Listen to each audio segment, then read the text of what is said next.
It took 3 attempts to finally abolish the Spanish Inquisition. Why did it take so long to finally end the Spanish Inquisition in 1834? Jelk Stephanie, how did the Spanish Inquisition end? TheCollector.com, January 12, 2023, https://www.thecollector.com/Stephanie Jelk/. Copy citation Maria Cristina de Bourbon, Queen of Spain, 1830, the acting regent responsible for abolishing the Spanish Inquisition in 1834. Via Museo del Prado, Madrid. The Spanish Inquisition lasted for more than 3 centuries, but by the start of the 19th century, there was little appetite for continuing the Spanish Inquisition. Abolishing the Spanish Inquisition was no simple matter, and it was reinstated twice after it was abolished. Changes to the Catholic Church's role in Spanish society, a war, an increasingly liberal political landscape, and the death of a Spanish king were all contributing factors to abolishing the Spanish Inquisition. The changing role of the Catholic Church precipitated abolishing the Spanish Inquisition. When the Spanish Inquisition started in 1478, the Spanish monarchs King Ferdinand II of Aragon and Queen Isabella of Castile wanted to complete the religious purification of the Iberian Peninsula.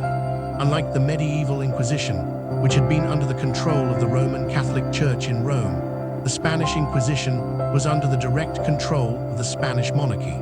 In 1492, Jews were expelled from Spain. The punishment for those who didn't leave the country or convert to Christianity was death. Ferdinand Isabella Spain King Ferdinand II of Aragon and Queen Isabella of Castile, via Christianity.com. In the 16th century, Spanish missionaries emerged and were particularly active in converting people to Catholicism in the Americas and Asia. The Counter-Reformation also occurred during this period in response to the Protestant Reformation that was taking place in other parts of Europe. By the 18th century, the Catholic Church was the closest and most powerful ally of the Spanish government. The Church gave more than 20% of its income from tithes to the government. Royal policy was to have complete control over the personnel of the Church, including the selection of bishops and other senior clerics. However, by the 19th century, secular and anti-clerical forces grew stronger in Spain. Liberalism had become a major political force. There were several liberal factions that shared liberal ideals to various degrees. These ideals included parliamentarism, free market capitalism, some degree of social democracy, sovereignty to be invested in the people rather than the royal parliament, and reform to the political influence of monarchical, aristocratic, and religious patronage. They were also in favor of abolishing the Spanish Inquisition. When the Spanish Inquisition did come to an end in 1834, the role of the Catholic Church in Spanish society had changed. While Roman Catholicism remained the main state religion, the Church was forced to adapt to a new, more liberal Spain. Neither the monarchy nor the Church wielded the same power in the 19th century as they had before. There was no place for the Spanish Inquisition in an increasingly liberal country. The changing role of the Catholic Church in Spain made abolishing the Spanish Inquisition more feasible. The Spanish Inquisition was first abolished in 1808.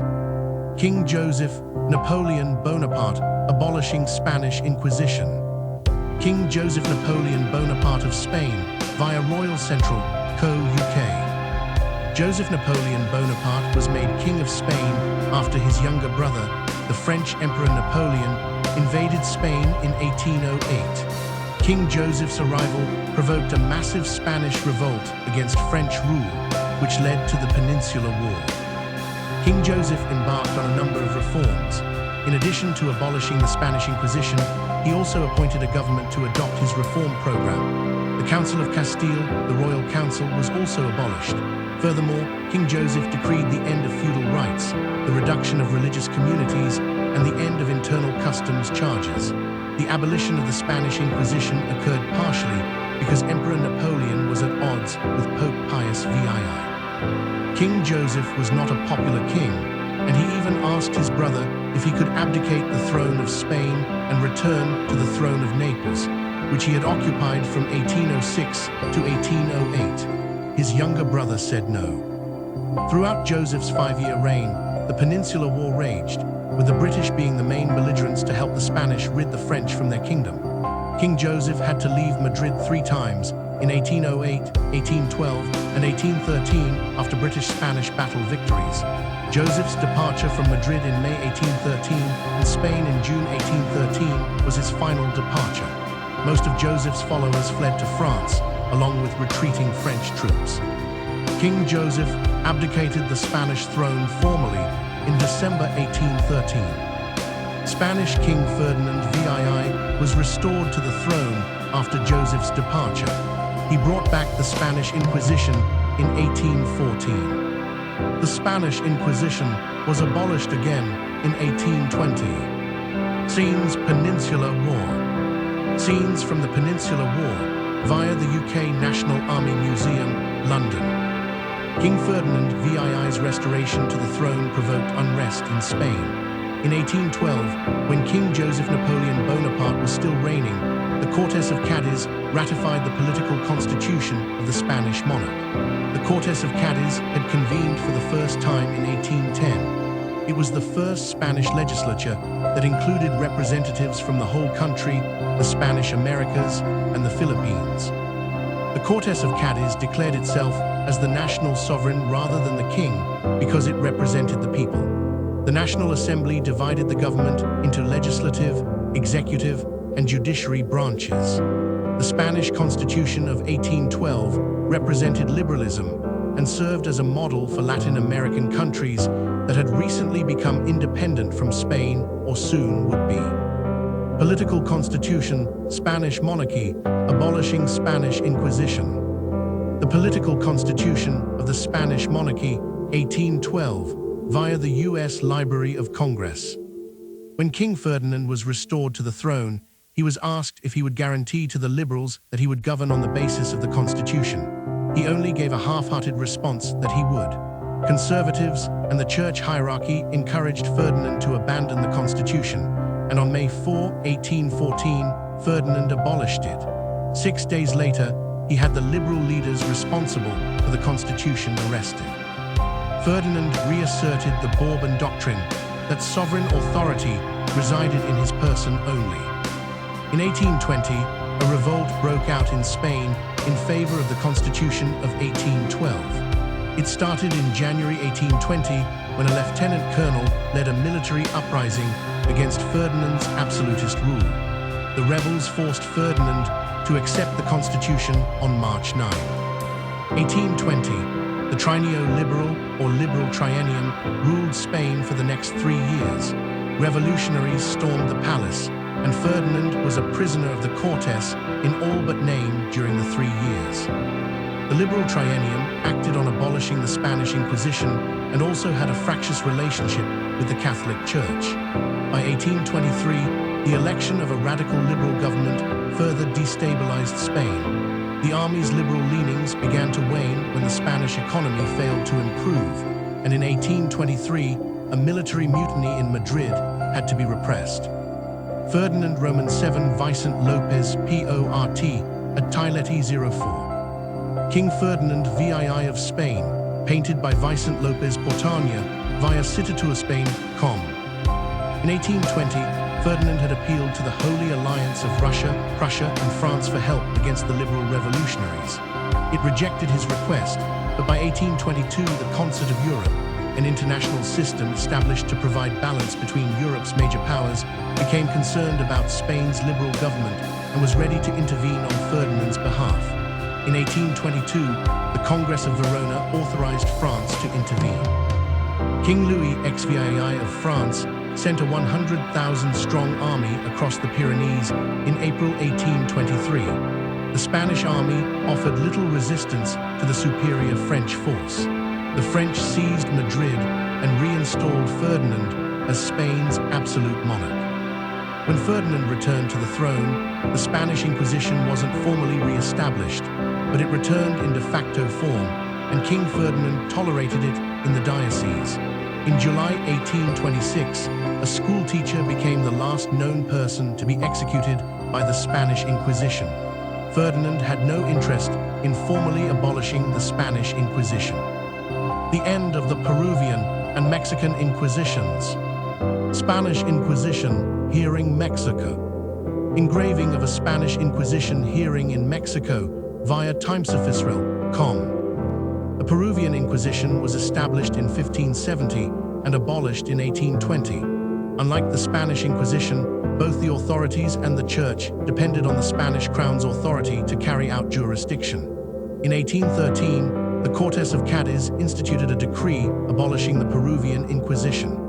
It was brought back in 1815, but with limited targets, and those who were accused of crimes were only given probation.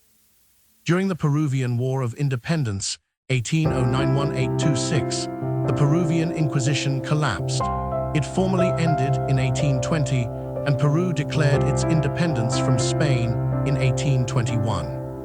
The Mexican Inquisition started as an extension of the Spanish Inquisition in 1571, and like the Peruvian Inquisition, it ended in 1820.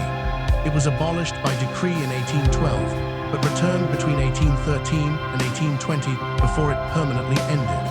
Also in common with Peru, Mexico declared its independence from Spain in 1821. Both the Peruvian and Mexican Inquisitions included land areas much larger in the modern-day countries of Peru and Mexico. Both of these countries fought wars of independence from Spain in the early 19th century that lasted longer than a decade. On gaining independence from Spain, Spanish laws and regulations no longer applied to the newly independent countries, so it's unsurprising that colonial forms of the Spanish Inquisition were extirpated. Abolishing the Spanish Inquisition for the final time in 1834. Ferdinand Roman VII, Maria Cristina. King Ferdinand VII and his fourth wife, Maria Cristina, via visitaranjews.com. King Ferdinand VII died on September 29, 1833. The last 10 years of his reign had seen the restoration of absolutism and the suppression of opposition.